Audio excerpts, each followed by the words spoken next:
நான் ஒன்னு சொல்றேன், கணவன் ஒரு முறை திட்டுனா கூட தாங்கிக்க முடியாத பெண்கள் நீங்க. ஆனா வேலை பார்க்கிற இடத்துல ஒரு ஆண், கூட வேலை பார்க்கிற சகோதரர்கள் இவர் சரியா வேலை செய்யலன்னா திட்டுவாங்க. சூப்பர்வைசர் திட்டுவார், மேனேஜர் திட்டுவார், சில நேரங்கள்ல முதலாளியும் திட்டுவார்.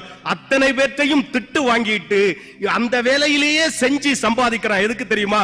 எனக்குன்னு பிள்ளைகள் இருக்கு, குடும்பம் இருக்கு, அவங்க நல்லா இருக்கணுங்கிறதுக்காக திட்டுகளை கூட சகித்துக் கொள்கிறான் இல்லையா?